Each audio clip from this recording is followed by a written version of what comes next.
Rubilux Paints. Best quality, best value for money. உங்கள் பேர் சொல்லும் paint Rubilux Paints. Soundarya Rajinikanth மற்றும் Mahesh Raj Pasalian presents with love வெற்றி நடை போடுகிறது. No compromise. உங்க சைடுலயும் எங்க சைடுலயும். GT Holidays, South India's #1 travel brand. என்ன சொல்லுவாங்கன்னா சின்ன திரையின் விஜய் சேதுபதி அப்படின்ற மாதிரி அதான் ஸ்டார்டிங்ல நாங்க தான் சொல்லுவோம் சின்ன திரை விஜய் சேதுபதி. ஆனா அந்த ஒரு வரவேற்பு எப்படி இருக்கு? நிறைய வருது. அவர் பார்க்காத வேலையே கிடையாதுங்க. செக்யூரிட்டியா வேலை பார்த்துருக்காரு. செக்யூரிட்டியா? ஸ்விக்கியில் வண்டி ஓட்டி இருக்கிறாரு. நீங்க முன்ன பேசிட்டு இருக்கும்போது ஒரு விஷயம் அது எனக்கு ஹிட் ஆகிட்டே இருக்கு. என்னன்னா நிறைய நண்பர்கள் வந்துட்டு வயிற்றுல அடிச்சிருக்காங்க அப்படின்னு. என்னெல்லாம் என்னோட சினிமாவில் 10 வருஷம் எனக்கு ட்ரை தான், வறுமை தான். குங்குமச்சிமிழ்னு ஒரு படம், அதில் மோகன் இளவரசியும் வேலை இல்லாமல் ஒரு பைப்பு, அதில் மோகன் இளவரசி 2 பேரும் தங்கியிருப்பாங்க. அப்போ அவங்க கேட்டாங்க, நீ மெட்ராஸ் போனால் இந்த மாதிரி இதில் தான் தங்க வேண்டி இருக்கும்ல, வாடகைலாம் பிடிக்க அந்த மாதிரிலாம் கேட்டு கேவலப்படுத்திருக்காங்க. யார் அது தெரியலையா? நான் தான் சுப்பிரமணியம் அவன் ஒரு கை போடுறது, கிளவி மேலே கை போடுற அளவுக்கு நான் கேந்தி பிடிச்சி தெரியல, அதுக்கு வேற ஆளை பாருங்க அப்படின்னு சேஷனை சொல்லியிருப்பேன். அதுதான் நான் அவர் கூட பேசின முதல் டைலாக். நான் அவர் கூட பேசின கடைசி டைலாக் அதுதான். அது இன்னைக்கும் நான் எனக்கு அந்த வீடியோவை பார்க்க எனக்கு இப்போ முத்து இருக்கார்ல வெற்றி, இப்போ அவருக்கு ஒரு மிகப்பெரிய ஒரு வரவேற்பு கிடச்சிச்சு. முதல் ப்ராஜெக்ட்லேயே அவர் அவர் என்ன சொல்லுவாங்கன்னா சின்ன திரையின் விஜய் சேதுபதி அப்படின்ற மாதிரி ஸ்டார்டிங்கில் நாங்கள் தான் சொல்லுவோம் சின்ன திரை விஜய் சேதுபதி. அவருக்கு இப்போ ஆஃபர்ஸ், இப்போ இந்த மூவி ஆஃபர்ஸ் இந்த மாதிரியான விஷயங்கள்லாம் கண்டிப்பாக வந்துட்டு இருக்கும். ஏதாவது சொல்லுவாரா? இல்லை அவருக்கான அந்த ஒரு வரவேற்பு எப்படி இருக்கு? நிறைய வருது. அவர் கிடைக்கிறது எல்லாத்தையும் ஒத்துக்க கூடாது, நல்லா வெயிட் பண்ணி நல்லதாக பிடிப்போம் அப்படிங்கிற மாதிரி ஒன்று. நல்ல ஒரு பேனரு, நல்ல ஒரு படம் எடுத்தால் ரிலீஸ் ஆகி தேட்டர்லாம் வர்ற மாதிரி உள்ள ஒரு படமாக பண்ணணுங்கிறதுல அது கரெக்டாக இருக்கார். அவர் வெற்றி வசந்த் எப்படின்னா பயங்கர புத்திசாலி. அது என்ன பண்ணால் ஒர்க் அவுட் ஆகும், என்ன பண்ணால் ஜெயிக்குங்கிறது கரெக்டாக தெரியும். இன்னொரு விஷயம், அவரெல்லாம் நடிகரானதில் ஒரு பெரிய சந்தோஷமான விஷயம் என்னென்னா, அடுத்த தலைமுறையினருக்கு ஒரு எடுத்துக்காட்டாக இருக்கிறாரு. சந்தானம் சிவகார்த்திகேயன் விஜய் டிவியிலேருந்து வந்தாங்க அப்படிங்கிறதுனால எத்தனை பேர் நம்மளும் போனால் சினிமாவில் நடிக்கலாங்கிற ஒரு எண்ணம் வரல. அதேமாதிரி வெற்றி வசந்த் மாதிரி உள்ள ஆளுங்க வர்றதுனால இப்போ யூடியூப்பு ஷார்ட் ஃபிலிம்லலாம் நடிக்கிறவங்க, ஒரு ரீல்ஸில் ட்ரெண்ட் ஆகிறவங்க, பரவாயில்ல நம்ம நல்லா நடித்தா, நம்ம நல்லா இது பண்ணால், நம்மளை மக்களுக்கு பிடிச்சனா நமக்கு வாய்ப்பு வருங்கிற ஒரு எண்ணம் இருக்குல்ல, அது எவ்வளோ பெரிய விஷயங்க. முன்னாடி நீங்கள் ஏதோ ஒரு ஊரில் இருப்பீங்க, ராஜபாளையம், திருச்சி, மதுரை, நாகர்கோவில் இருப்பீங்க, உங்களுக்கு சினிமாவுக்கு என்ன கனெக்டிவ். இப்போ என்ன நினைப்பேன், நான் இப்போ ஒரு படம் பார்த்தேன், தலைவர் தம்பி தலைமையில்.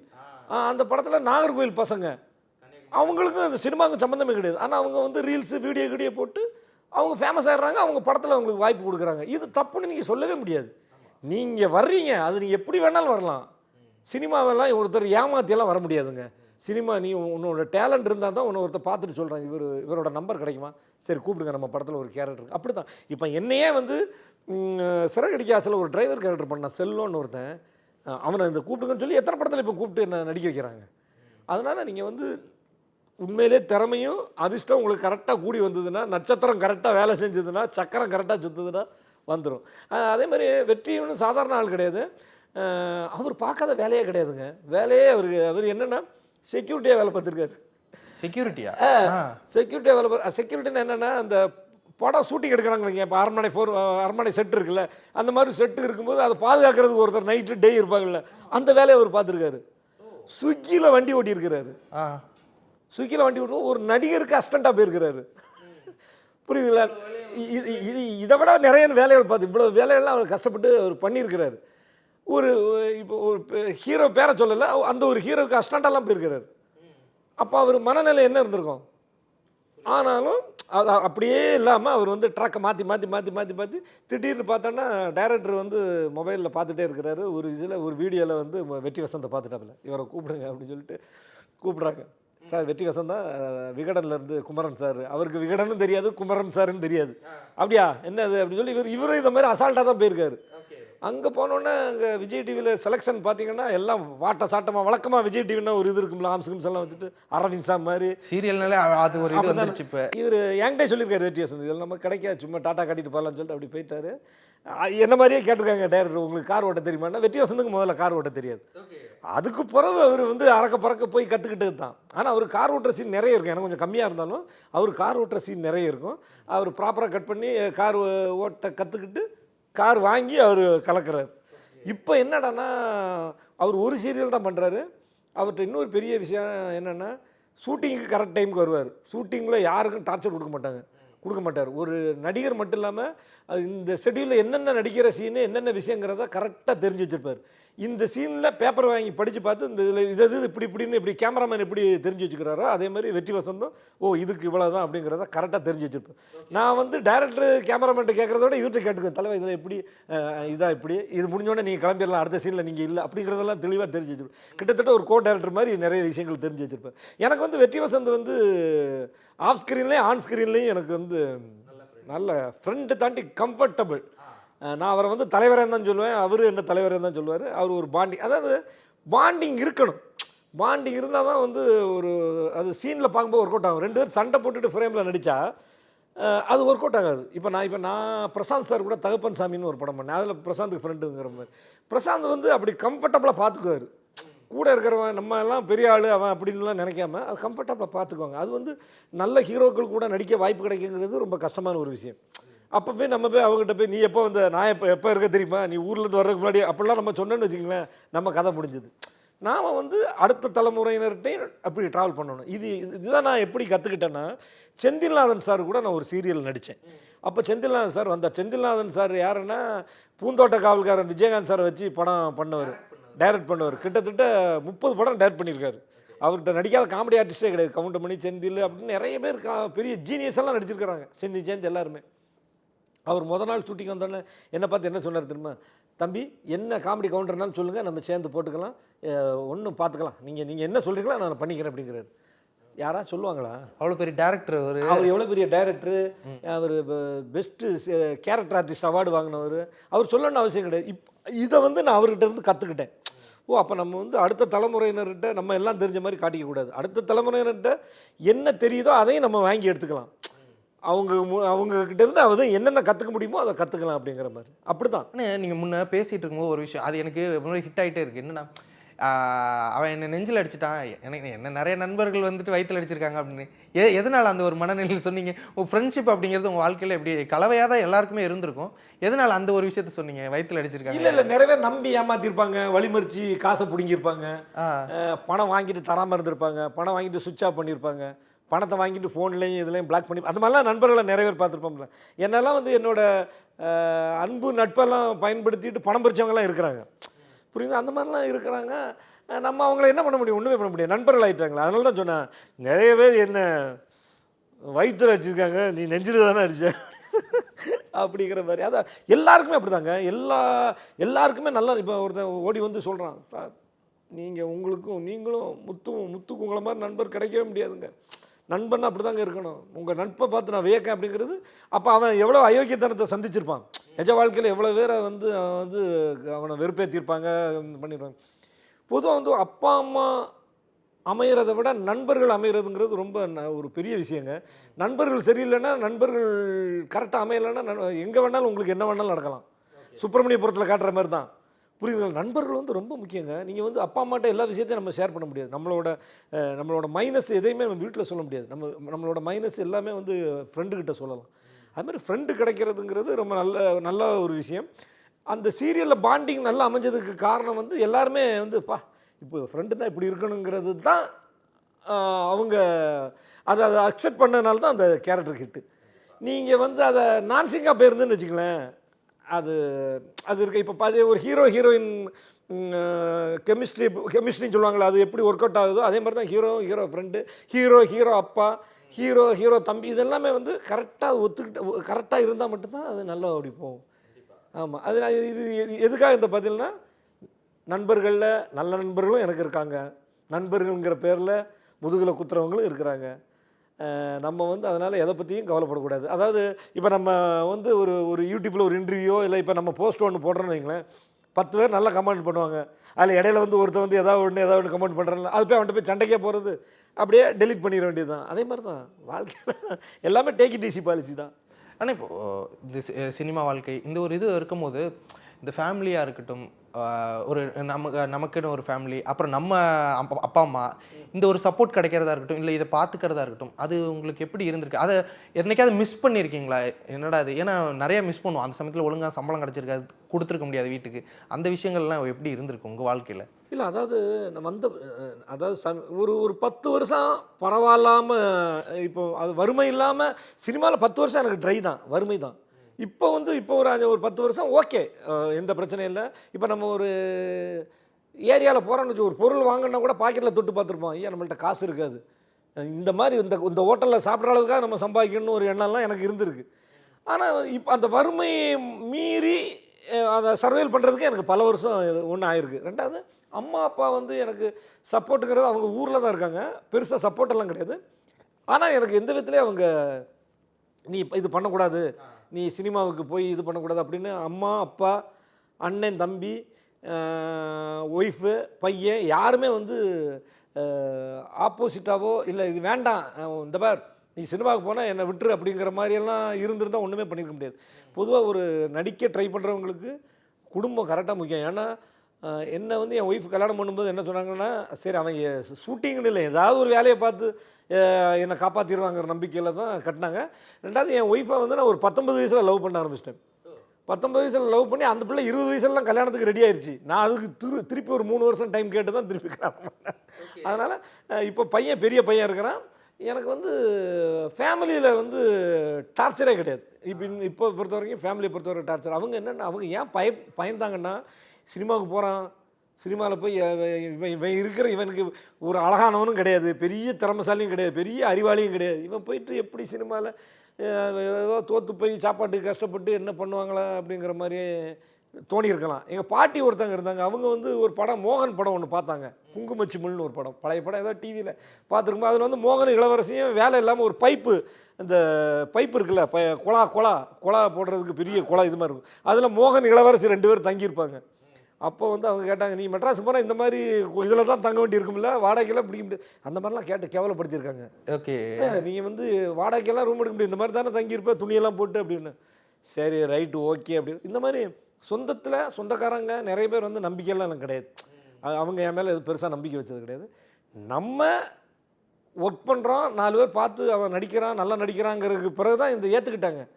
இல்லைன்னா அவன் கிடக்கிறான், அவன் போய் என்ன கன்னியாகுமரி மாவட்டத்தில் பிள்ளைகளை குமைச்சிக்கிட்டு இருந்த போய் மெட்ராஸில் போய் என்ன வேலை செஞ்சு பொழப்பான்னு நினைக்க, தள்ளைக்கு சக்கரவரில் தான் அனுப்பி கொடுக்கான அவன் அப்படிங்கிற மாதிரி தான் இன்னும் பேசிக்கிட்டு இருந்தாங்க. அதை நம்ம மாற்றணும் கண்டிப்பாக. ஆனால் இப்போது உங்களுக்கு ஓரளவுக்கு இப்போ சம்பளம் வரும், ஓரளவுக்கு நீட்டாக வாழ்வீங்க.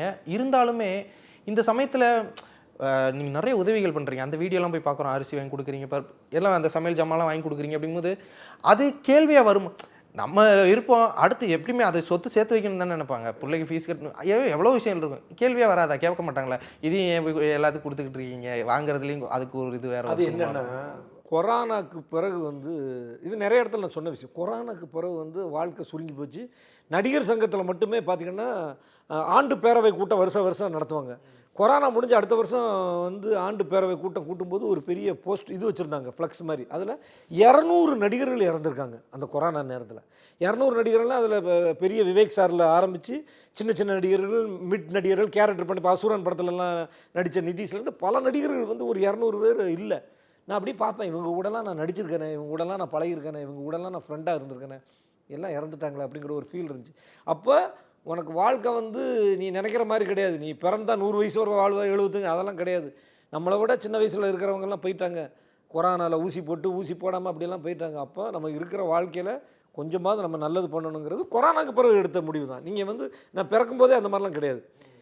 ஆனால் சென்னையில் வயசான அம்மாக்கள் எனக்கு கையில் காசு இல்லாத நேரத்தில் வண்டி கடையில் தோசை கொடுத்துருக்காங்க, கஷ்டப்படும் போது எனக்கு உதவி இருக்காங்கிறனால என்னால் முடிஞ்ச அளவுக்கு வயசான அம்மாக்களுக்கு நான் இது வரைக்கும் ஒரு 2 லட்சம் பேருக்கு உணவு கொடுத்துருப்பேன். 2 லட்சம் பேருக்கு உணவு கொடுத்துருக்கேன்னா நான் மட்டுமே அதுக்கு காரணம் கிடையாது. சிறகடி காசு, தெண்டல மேலே பேசல உள்ள பேமெண்ட்டில் நான் கொஞ்சம் கொடுத்தா கூட இன்னும் என்னோட நண்பர்கள் நிறைய பேர், இப்போ சுந்தர்சி சாரோட மேனேஜர் ஃப்ரெண்டு விச்சு விஸ்வநாத்னு ஒருத்தர், அவர் காக்காமுட்டை சாந்திமணி அம்மாவுக்கு மாதம் அரிசி மளிகை சாமான் வாங்கி கொடுத்துட்றாங்க. இன்னும் சில நண்பர்கள் நீ மட்டும் தான் குடிப்பியா, நானும் உனக்கு தர்றேன், நீ அவங்களுக்கு கொடு அப்படின்னு. ரவிகாந்த் சார்னு ஒரு ஆர்டிஸ்ட் இருக்கார், அவர் மனதில் உறுதி வேண்டும் படம், இப்போ கோவா படத்துலலாம் ஒரு 8 கேரக்டர் நடிச்சிருப்பார். இப்போ கோர்ட்டு படம் நிறைய படம் நடிச்சிருக்காரு. அவர் எப்படின்னா ஈசிஆர்லேருந்து ஒரு 10 பார்சல் அரிசி மளிகை சாமான் அங்கேருந்து என் வீட்டுக்கு அனுப்பிடுறாரு. 10 வயசானவங்களுக்கு கொடுங்க. இது எப்படின்னா நான் கொடுக்குறேன் அப்படிங்கிறதுனால தான் இந்த மாதிரி மக்கள்லாம் கொடுக்குறாங்க. ஸோ வந்து இல்லைங்க எனக்கு நேரம் இல்லைன்னு சொன்னான்னா ஒரு 10 பேருக்கு அரிசி கிடைக்காம போயிடும். அதனால் ரவிகாந்த் சார் ஆகட்டும், பிளாக் பாண்டி ஆகட்டும், காதல் சுகுமார் ஆகட்டும், யோகி பாபு யோகி பாபு வர வச்சு ஒரு 100-150 பேருக்கு கொடுத்துருக்கோம். ஸ்டார்டிங்கை தான் கொரோனா நேரத்தில் கொடுத்துருக்குறோம். அதுக்கு யோகி பாபு தான் பிள்ளையார் சொல்லி போட்டது. இது எதுக்குன்னா நம்ம நின்னா 4 பேர் கொடுக்குறாங்க அப்படிங்கும்போது நம்ம அதை ஏற்று செய்யலாம், தப்பு இல்லை. இதில் வந்து நிறைய பேர் சொல்கிறாங்க அது ஏன் ஃபோட்டோ எடுக்கிற, அதை ஏன் வீடியோ எடுக்கிற, அதெல்லாம் தெரியும். அப்படியெல்லாம் கிடையாது தலைவரை. நீங்கள் ஒரு விஷயம் ஒருத்தர் 10 பார்சலை கொடுக்குறான்னா அந்த 10 பார்சலை அவங்கள்ட்ட கொடுக்குறோங்கிறது ஒரு ப்ரூஃப் வேணும்ல. சேசன்னெல்லாம் அப்படி தான் பண்ணார். சேசன்னை வந்து அவர் நடித்த நடிப்பை விட அவர் பண்ண தர்மம் ஏன் பேசப்பட்டுச்சுன்னா, அவர் ஒருத்தர் வந்து 1000 ரூபா கொடுத்தாருன்னா, ஏங்க குமரன் 1000 ரூபா கொடுத்தாருங்க, அந்த 1000 ரூபா நான் அவர்கிட்ட கொடுத்துருக்கேன் அப்படின்னு சொன்னால் தான் குமரன் கொடுத்த 1000 ரூபா கரெக்டாக சேர்ந்துச்சாங்கிறது தெரியும். குமரன் கொடுத்த 1000 ரூபாய் பாக்கெட்டில் வச்சுட்டு நான் 1000 ரூபா கொடுத்துட்டேங்க, என் மேலே நம்பிக்கை இல்லையா அப்படின்னு கேட்டாலாம் கிடையாது. இப்போ நான் என் காசில் போகிற வழியில் ஃபோட்டோ எடுக்காமலே வீடியோ எடுக்காமலே ஒரு மக்களுக்கு உதவி பண்ணேன்னா அது நான் தான் பதில் சொல்லி ஆகணும். எனக்கு என் காசு. ஆனால் இன்னொருத்தர் காசுனால் நம்ம பதில் சொல்லி ஆகணும்ல. அதனால் நான் நீங்கள் 2 லட்சம் பேருக்கு சாப்பாடு போடுறேங்கிறது நான் சிங்கிளாக சாத்தியம் இல்லை.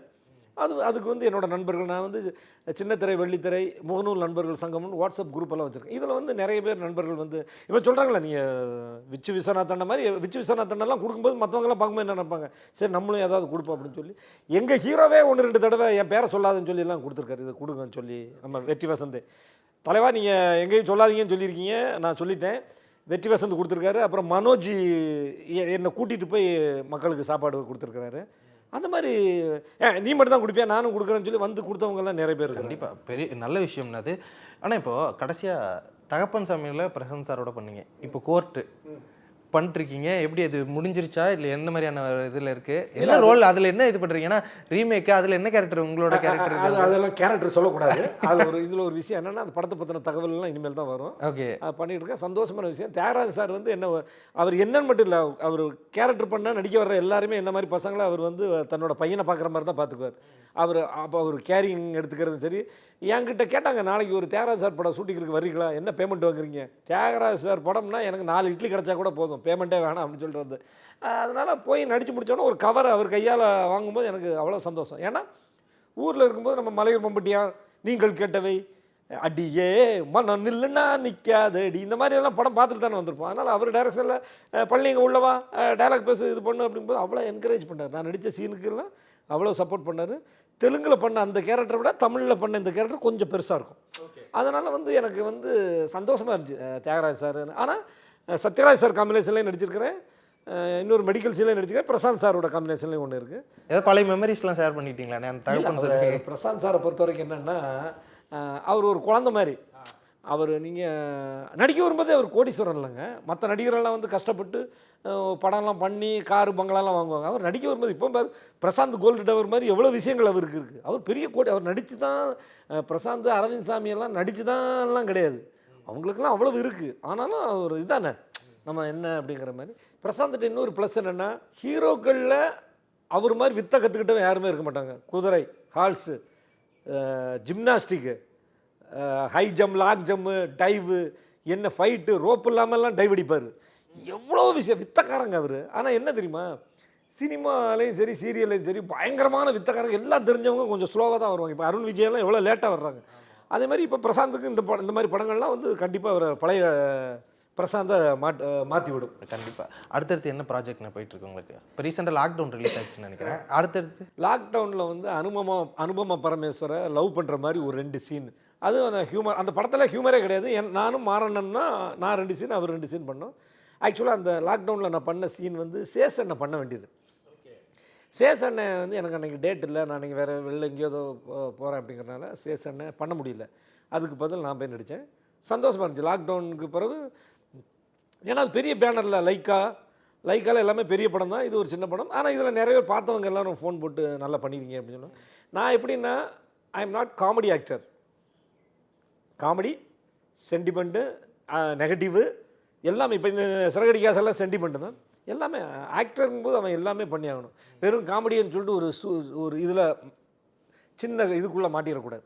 நம்ம காளி வெங்கட் மாதிரி, எம்எஸ் பாஸ்கர் சார் மாதிரி எல்லாத்துலேயும் ரவுண்டு கட்டி அடிக்கணும். அப்போ தான் வந்து அடுத்த இதில் வந்து நம்ம நிற்க முடியும். ஓ பழனியா அவன் நல்லா நடிப்பான் அப்படிங்கிற மாதிரி பேர் இருக்கணும். சும்மா கவுண்டர் பஞ்சு மட்டும் போட்டு போனால் அடுத்த ஜென்ரேஷனில் நம்மளை விட பயங்கரமான ஆள் வரும்போது நம்ம இதாக இல்லாமல் போயிடும். புரியுது, கண்டிப்பாண்ணே. ஆனால் நிறைய விஷயங்கள் பகிர்ந்துக்கிட்டீங்க. உங்களுடைய நேரத்திற்கும் கருத்திற்கும் நன்றி. கண்டிப்பாக இதற்கப்புறம் நிறைய படங்கள் நீங்கள் பண்ணணும்.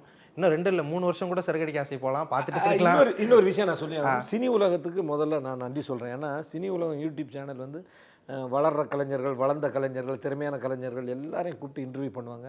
எனக்கு நாங்கள் லொல்லு சபாவில் நடித்து முடித்த வரைக்கும் எங்களுக்கு அந்த சீரியலில் 100வது ஃபங்க்ஷன் 200வது ஃபங்க்ஷன் ஒன்றுமே கிடையாது. ஆனால் சினி உலகம் தான் வந்து 20 இயர்ஸ் ஆஃப் லொல்லு சபான்னு சொல்லி ஒரு க்ரீன் பார்க் ஹோட்டல் அந்த ஃபங்க்ஷன் நடத்தி 20 இயர்ஸ் ஆஃப் லொல்லு சபாங்கிற சீல்டு நான் வாங்கினேன். உண்மையிலே ரொம்ப சந்தோஷமாக இருந்துச்சு.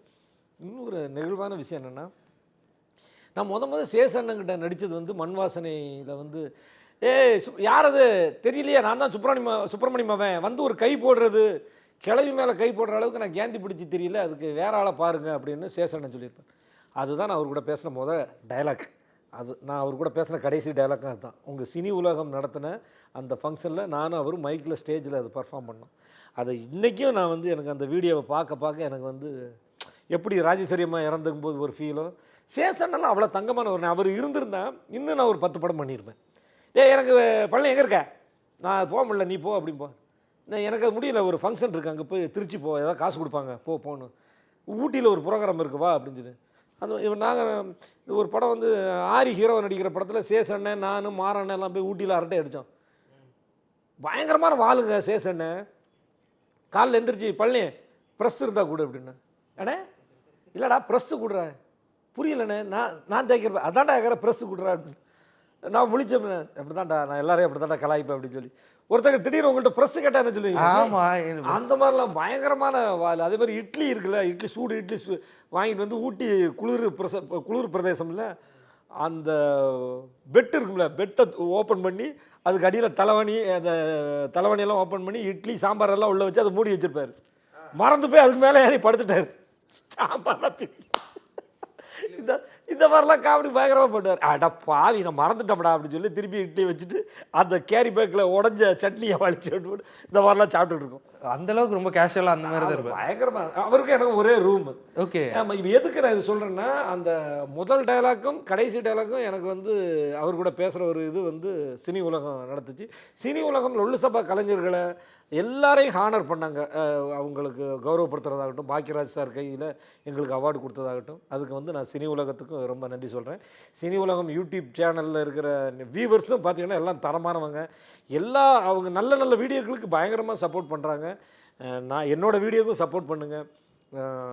நல்லதை ஆதரிப்பீங்க, என்னை ஆதரிங்க. ஏதாவது ஏடா கூடமாக ஏதாவது ஒரு ரோலாக ஏதாவது பேசியிருந்தா உங்களை அண்ணனா தம்பியா நினச்சி மன்னிச்சு விட்டுருங்க. தொடர்ந்து சப்போர்ட் பண்ணுங்கள், தொடர்ந்து சிறகடிக்க ஆசை பாருங்கள், தொடர்ந்து நான் நடிக்கிற எல்லா ப்ராஜெக்டையும் பார்த்துட்டு எனக்கு சப்போர்ட் பண்ணுங்கள். ஓகே, ரொம்ப நன்றி sir. Rubilux paints, best quality, best value for money. உங்கள் பேர் சொல்லும் பெயிண்ட் ரூபிலக்ஸ் பெயிண்ட்ஸ். சௌந்தர்யா ரஜினிகாந்த் மற்றும் Mahesh Raj Pasalian presents with love வெற்றி நடை போடுகிறது. No compromise. உங்க சைடுலயும் எங்க சைடுலயும். GT Holidays, South India's #1 travel brand.